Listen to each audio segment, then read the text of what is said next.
મહુવામાં 1 કલાકમાં 3 ઇંચ વરસાદ, નીચાણવાળા વિસ્તારોમાં જળબંબાકાર, ચીફ ઓફિસર જાતે મેદાનમાં ઉતર્યા. તારીખ 4/7/2024ને શનિવારના સાંજના 4 કલાકે વાત કરીએ તો મહુવા શહેરમાં માત્ર 1 કલાકમાં જ 3 ઇંચ જેટલો ધોધમાર વરસાદ વરસતા શહેરના અનેક નીચાણવાળા વિસ્તારોમાં પાણીમાં ગરકાવ થઈ ગયા હતા. જનતા પ્લોટ, બગીચા ચોક અને નૂતનનગર સહિતના વિસ્તારો પાણી ભરાતા લોકોને ભારે હાલાકીનો સામનો કરવો પડી રહ્યો છે. સ્થિતિની ગંભીરતાને ધ્યાનમાં રાખીને મહુવા નગરપાલિકાના ચીફ ઓફિસર પરાક્રમસિંહ મકવાણા જાતે સ્થળ પર નિરીક્ષણ માટે પહોંચ્યા હતા. મહુવા શહેરમાં ધોધમાર વરસાદ બાદ જનતા પ્લોટ, બગીચા ચોક, નૂતનનગર સહિતના વિસ્તારમાં વરસાદી પાણી ભરાઈ જતા રસ્તાઓ જળબંબાકાર બન્યા હતા. પાણી ભરાવાના કારણે વાહન ચાલકો અને સ્થાનિક રહેવાસીઓને પણ ભારે મુશ્કેલીનો સામનો કરવો પડ્યો હતો. પરિસ્થિતિની જાણ થતાં મહુવા નગરપાલિકાના ચીફ ઓફિસર પરાક્રમસિંહ મકવાણા અધિકારીઓ અને ડ્રેનેજ વિભાગની ટીમ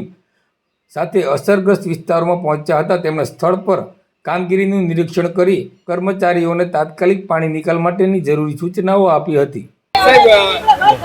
પાણી ભરાય છે એવી શું કહેશો?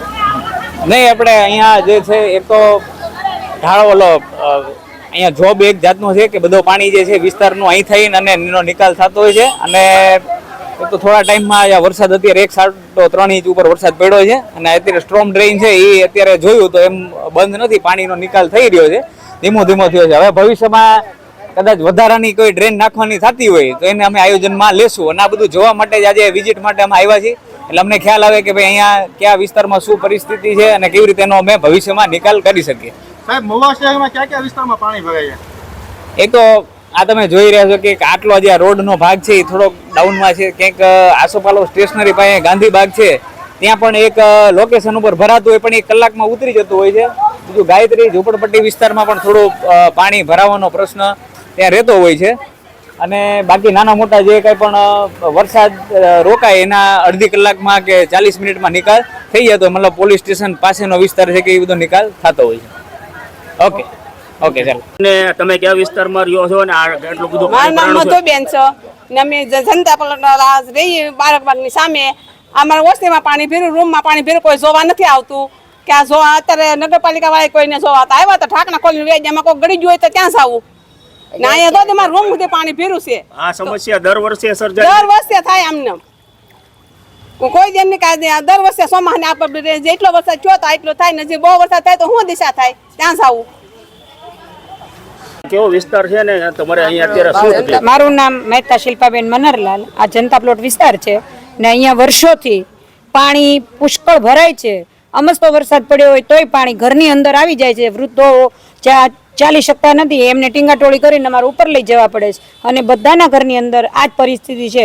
પાણીનો કોઈ નિકાલ નથી, ગટરની કોઈ વ્યવસ્થા નથી, ગટર કોઈ સાફ કરવા ચોમાસા પહેલા આવતું નથી.